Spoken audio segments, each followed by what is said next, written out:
Hello guys and welcome back. Today we're going to talk about that awesome menswear staple, the Peacoat.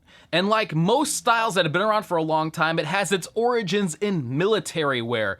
Unfortunately, that's about as clear as it gets. It's sort of murky, and I found 3 different versions of the history of the Peacoat. One thing that most people agree on, however, is that the name came from the Dutch word pieker, the beginning P referring to the cloth and jekker referring to a short, heavy coat. Now, the British used them as a uniform for petty officers, and the US used them for what they called reefers, and a reefer's job was to climb the rigging of ships. That's why the earlier Peacoats kind of flared out at the bottom to facilitate that climbing. The earliest reference that I could find came from the May 1720 issue of the Boston Gazette, where they referred to pea jackets. I would guess that most people are familiar with the Peacoat, but if you're not, it's typically a short woolen coat, most likely double-breasted with broad lapels. Now, originally these were made out of very thick kersey wool or pilot's cloth, which had a twilled outside face and a nepped inner surface, which helped hold the warm air in. They were later made out of 100% melton wool, but then eventually changed to a synthetic wool blend.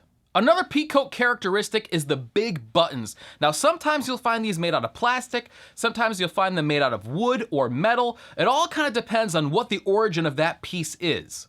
You also may see a long version of this out there, which is about thigh length, and this is known as a bridge coat. The current versions of the Peacoat are sort of boxy cut, but the early versions were much trimmer up until after World War II, when they gradually got boxier as time went on. Now, of course, the modern fashion versions are much trimmer, and you can find them in a wide variety of colors and button combinations, but if you want the real deal, then it's always gonna be in either a dark blue or possibly a black. Plenty of companies out there that are making awesome reproductions of the original Peacoat or even modern ones with a little bit of a twist on them. A few that come to mind are Shop Brothers, Real McCoy. I'll link a few in the description below if you want to go check out some of those. But really, if you're looking for the real deal, and honestly a bargain, you can find plenty of awesome Peacoats at a Navy surplus shop. Since they made them for so long and so many different militaries used the Peacoat, there are plenty of them out there to be had for almost nothing. And I'm talking you could get 100% wool, very warm coat with a cool history, a legit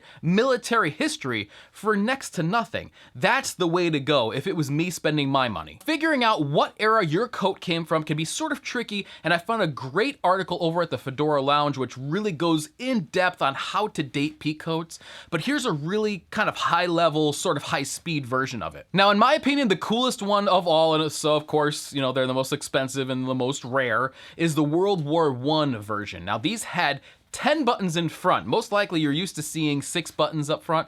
These had 10. They also had flat pockets down where you put a normal pocket and hand warmer pockets up a little bit higher. Again, these are really, really hard to find. I did find one on eBay that's in pristine condition and it went for about $2,500. Another way to distinguish one of these rare World War I coats is by looking at the buttons. You'll see an anchor surrounded by 13 stars. Later on, this was replaced by the fouled anchor design, which you're probably familiar with, and you'll find that on most modern coats.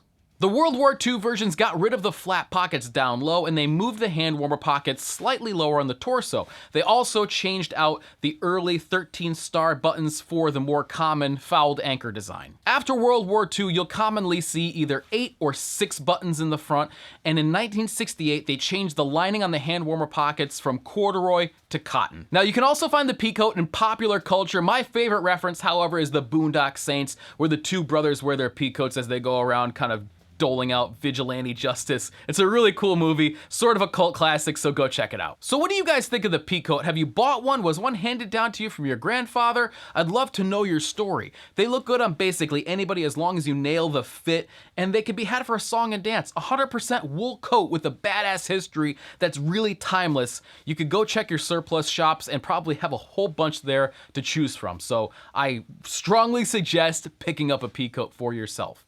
Anyway, guys, thank you so much for watching, and I'll catch you next time.